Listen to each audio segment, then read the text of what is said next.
What is up, everyone, and welcome to the first episode of the Strong Side Sports Show, where today we're going over 3 premier matchups and 6 impact players in these games for Week 2 of the 2021 NFL season. Starting off with our first premier matchup, we've got the Los Angeles Chargers versus the Dallas Cowboys. Recapping the Chargers game versus the Washington football team, Justin Herbert won 31 for 47 with 337 yards, 1 touchdown, and 1 interception. The Los Angeles rushing core was efficient, with Austin Eckler getting 15 carries for 57 yards and a touchdown, and rookie third-round pick Larry Rountree III had 8 carries for 27 yards. Uncharacteristically, Austin Eckler had 0 receptions, meaning he had 0 yards, but the Los Angeles receiving core was awake, with Keenan Allen having 9 receptions for 100 yards, and Mike Williams having a shocker game with 82 yards and a touchdown. Both of them dropped a few balls, but they were very efficient in the air. New Charger pickup tight end Jared Cook at 56 yards, while standout from last year Jalen Guyton had 49 yards in the air. The Los Angeles defense played well, with second-year Kenneth Murray Jr. having 10 total tackles. Rookie cornerback Asante Samuel Jr. had 5 tackles and a few good plays in the air. And return player Derwin James had 7 total tackles, a pass deflection, and was rated as one of the highest safeties by Pro Football Focus. The offensive line for the Chargers was statistically one of the best in the NFL, with rookie Rashawn Slater allowing 0 QB pressures, 0 QB hits, or a tackle in his game. And now to recap the Cowboys' 31-29 loss to the Tampa Bay Buccaneers on Thursday night. Obviously, the star of the show was Dak Prescott, throwing for over 400 yards and 3 touchdowns and only getting sacked 1 time. The rushing game was the Cowboys' offensive weakness, with only 60 total yards and their premier running back Ezekiel Elliott only totaling 33 yards on 11 carries. Young wide receiver CeeDee Lamb shined with 104 yards on 7 receptions and a touchdown, and Amari Cooper led the team with 13 receptions, 139 yards, and 2 touchdowns. He was a beast. The Cowboys' defense was a letdown, as it was all last season, allowing 31 points to the Buccaneers, and also allowing Tom Brady to have monster stats with 4 total passing touchdowns and almost 400 yards, coming in at 379. They allowed Antonio Brown 121 yards and a touchdown, along with Chris Godwin and Gronk, both totaling near 100 yards themselves. The Cowboys defense did force 4 turnovers, however, 2 of which were interceptions off of Tom Brady, though many would argue those were fluky interceptions, one on a Hail Mary to end the half that had no effect on the actual game, and the other off a tipped pass off of Leonard Fournette's hands. But the Cowboys defense forced 2 clutch fumbles, one off of Chris Godwin inside the 5-yard line that really turned the tides of the game. That almost won them the game right there, if only Tom Brady wasn't able to drive all the way down the field for a game-winning field goal at the end of the game. My Chargers impact player for this weekend will be receiver Mike Williams, and now he's the second wide receiver for the Chargers, and he's been seen not really as a disappointment in his career, but not really what the Chargers hoped, seeing him come out of Clemson. Mike Williams had an efficient season last year, catching 48 passes for 756 yards and 5 touchdowns, which is decent enough for a second wide receiver, but not what the Chargers wanted to see out of Mike Williams for that specific season. He did have 1 big game against the Saints, but other than that, he wasn't as good as premier wide receiver Keenan Allen. Mike Williams has raised his stock a little bit after that amazing first game he had of the season against the Washington football team and their defense, having 8 receptions for 82 yards and a touchdown. I'm expecting Mike Will to have a huge game against this Cowboys secondary, who has been notoriously one of the worst in the league recently, and I think the Chargers wide receiver core catching those passes from Herbert are going to be able to torch that defense. The impact player for the Dallas Cowboys this game is going to be Ezekiel Elliott. Dak Prescott, he's going to be able to throw it all over the park. The Chargers secondary, while very talented, is still rough around the edges. He's going to get his licks. But Ezekiel Elliott, with only 33 yards, though against a stout Tampa Bay defense, will need to step it up against the Chargers if the Cowboys want to win. An offense needs a balanced running and passing attack in order to win a football game. While the Cowboys came very close to beating the Buccaneers on Thursday night, I guarantee if Ezekiel Elliott was able to get going, or the running game in general was able to get going for the Cowboys, they would have come out on top easily. 11 carries for only 33 yards is not impressive at all. If Ezekiel Elliott can total even just 60 yards and maybe score once, he can give the Cowboys a much better chance of winning in a very pivotal game for them, because no team wants to start 0-2. It's very tough to make the postseason when you start 0-2. So beating the Los Angeles Chargers is very important for the Cowboys this week. Now let's get into the picks. So I'll start with my pick of who I think is going to win this game. I think I'm going to go with the Cowboys. The Cowboys played the reigning champion Tampa Bay Buccaneers incredibly well on Thursday night last week. It's not very often you see a team that missed the playoffs by a lot go on to give the reigning Super Bowl champions a run for their money. Dak Prescott proved that he's just the same as he was pre-injury, and their defense was able to make a couple crucial plays in the game, forcing 2 fumbles. The one place, like I said, where they need to step it up is that run game with Ezekiel Elliott, and I think that they will be able to step it up against the Chargers. The Chargers allowed 130 yards to Washington's rushing unit, and I think that the Cowboys will be able to have at least a decent rushing attack this game, and will be able to come away with a victory. My final prediction is I'm going to give the Cowboys the win, 33-28. Moving on to my prediction, I've got to go with the Chargers here. Justin Herbert, he's really breaking that sophomore slump narrative, and I think if that running back core can get going with Austin Eckler and Larry Rountree III, I definitely think they can pull out with this game. They were really efficient last game, but they didn't run it as much as I wanted. They didn't pass it to Austin Eckler as much as they usually do, but the defense held up pretty well. The defense has been getting hit by injuries recently, but I think that rushing attack of Jerry Tillery and Joey Bosa that did look pretty good last game, and those linebackers, Kenneth Murray Jr. and Kaiser White, who has been a shocker player this year, can step up and make some plays in the defense. My final pick, Chargers, 34-23. Moving into our next game, we have the Kansas City Chiefs at the Baltimore Ravens. To quickly recap the Ravens' performance against the Las Vegas Raiders in Week 1 on Monday night, they lost in a heartbreaking overtime game, 33-27. This game could have gone either way. It was a thriller to watch, very fun for NFL fans. Lamar Jackson played well, 235 passing yards and a touchdown to go along with 86 rushing yards. The running game in general was pretty Ravens-esque, getting 189 yards. We're used to seeing that from the Ravens. Tyson Williams contributed with 65 yards, and Latavius Murray contributed with 28 of his own. Sammy Watkins and Marquise Brown were the highlight receivers for them. Sammy Watkins with 96 yards on 4 receptions, and Marquise Brown with 69 yards on 6 receptions and 1 touchdown. The defense was not good, especially the pass defense. Derek Carr had 435 yards and 2 touchdowns, and it was the pass defense that ended up costing them the win in the end, in overtime. The rushing defense was pretty solid, allowing Josh Jacobs just 34 yards on 10 attempts for only 3.4 yards per carry. If it wasn't for a 31-yard on Marcus Mariota, the Ravens would have only allowed 51 rushing yards in the entire game. Where the Ravens need to improve is obviously that passing defense. Overall, the Ravens are looking to rebound from that crushing loss to the Raiders. Like I said with the Cowboys, starting 0-2 is never good, so this is an important game for the Ravens to come out on top. The Kansas City Chiefs are coming off of a great 33-29 victory against the Cleveland Browns. They played a little bit rough, but it was against a good Browns team. They had that huge comeback, 10 points in the third quarter, 13 points in the fourth quarter compared to the Browns' 7 points in the fourth. Patrick Mahomes played just like Patrick Mahomes, throwing 36 passes, completing 27 for 337 yards and 3 touchdowns. The Kansas City rushing game was a little bit rough with Clyde Edwards-Helaire only rushing for 43 yards and Patrick Mahomes rushing for 18, but he did rush for a touchdown. The receiving core is really where they shined. Tyreek Hill had a monster 197 yards and a touchdown with a 75-yard reception in there in the game. Travis Kelce played just like Travis Kelce. While only having 76 yards in the air, he did have 2 touchdowns, which came in big for the Kansas City Chiefs. The defense played relatively decent, I guess. The Browns did put up 29. But second-year player L'Jarius Sneed had 7 total tackles, with 1 interception from Mike Hughes. My Baltimore Ravens impact player is actually a group of players. My impact player is going to be the Ravens secondary because they got absolutely toasted against the Raiders, and they can't let that happen again, especially against the Kansas City Chiefs, who are known for their prolific passing offense. Against Patrick Mahomes, you have to step up your passing defense in order if you want to have a chance at winning.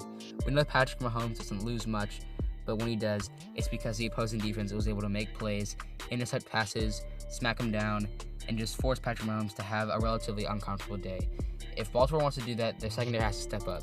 Pass rush also plays a role in that, but it all comes down to secondary and being able to stick with the receivers, especially guys like Tyreek Hill and Travis Kelce. If you can't stick with the Raiders receivers, Bryan Edwards, Hunter Renfrow, and Zay Jones, and it's going to be tough for you to stick with Tyreek Hill and Travis Kelce.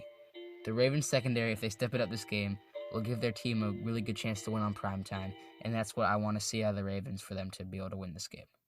My impact player, I'll keep it short because I think this one's fairly obvious. Tyreek Hill. He had 11 receptions for 197 yards against the Browns. That was absolutely insane. Everybody knows that Tyreek Hill is one of the best receivers in the league. And if he can have another game like this, they're going to beat the Ravens. I don't think the Ravens defense is going to hold up very well if he plays like this again. Tyreek Hill has a good game pretty much every single game, but it's if he can have another one of these special games and keep that momentum going in. Now, time for my pick for this game. On Sunday Night Football, I think the team that's going to win is going to be the Kansas City Chiefs. I said that the Ravens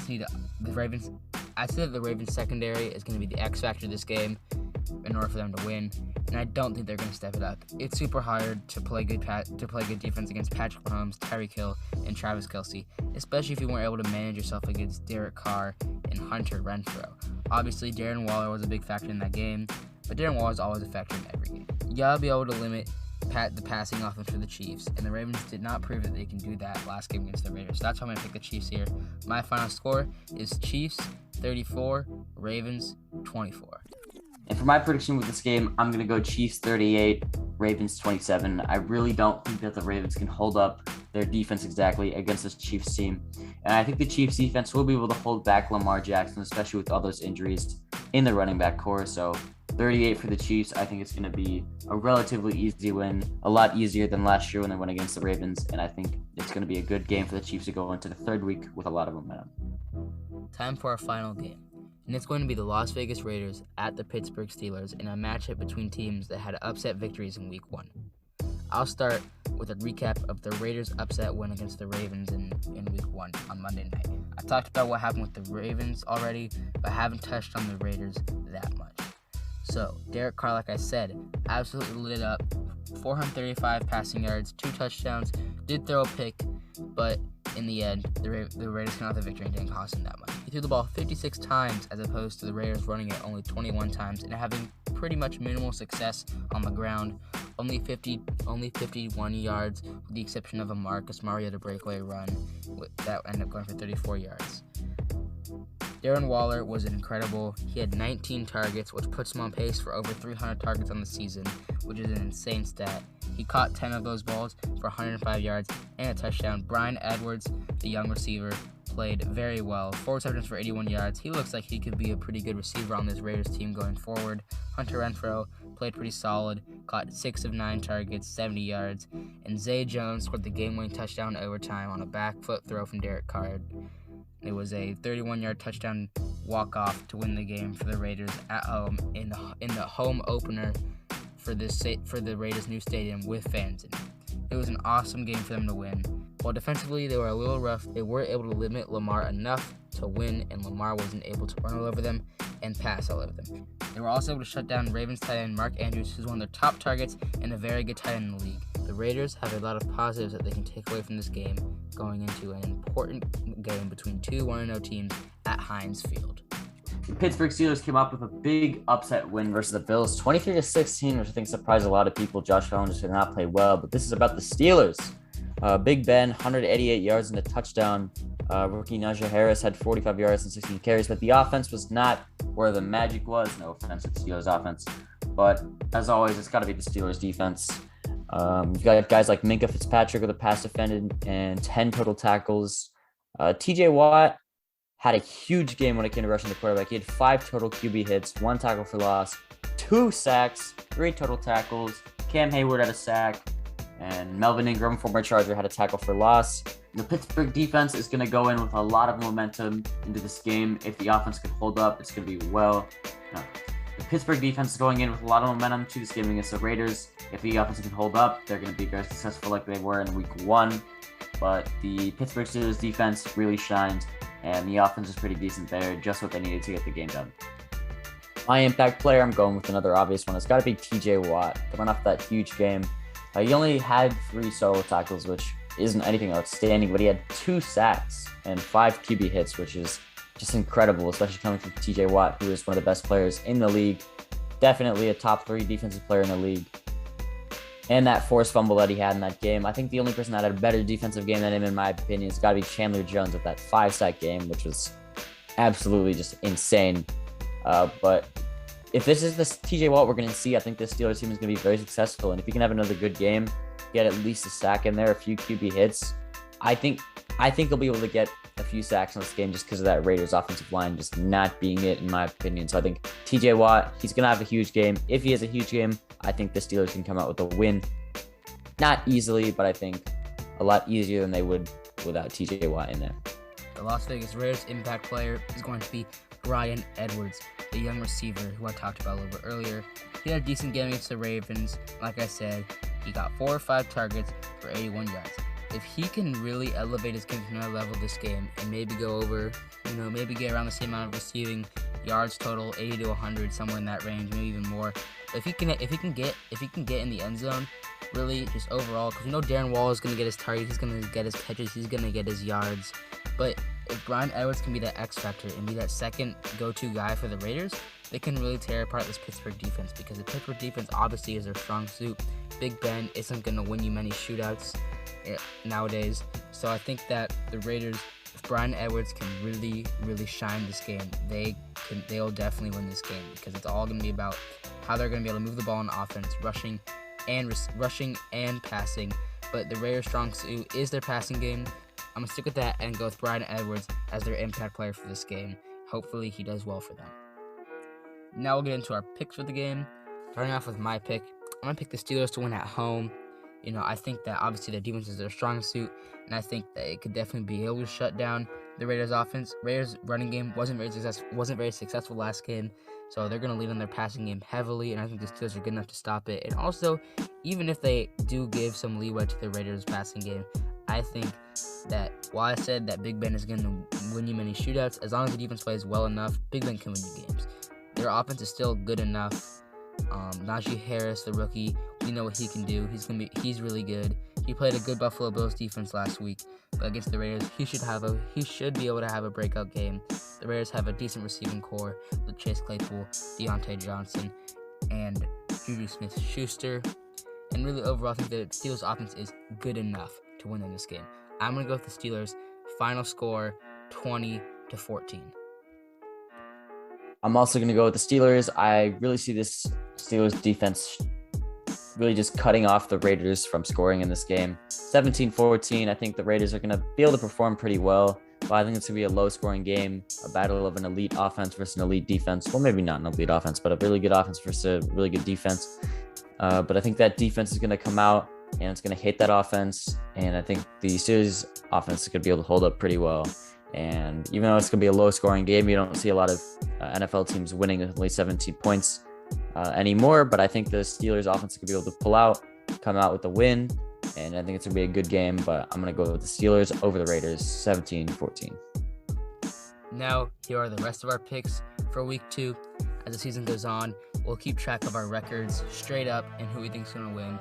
No spread, no nothing, just straight up our game picks. And we're going to keep track of our records as the season goes on and see who does better throughout the season. So these are our picks for the rest of Week 2. And with that, we'll see you guys in our next video. Thank you so much for tuning in to the Strong Side Sports Show, and we'll see you in the next one.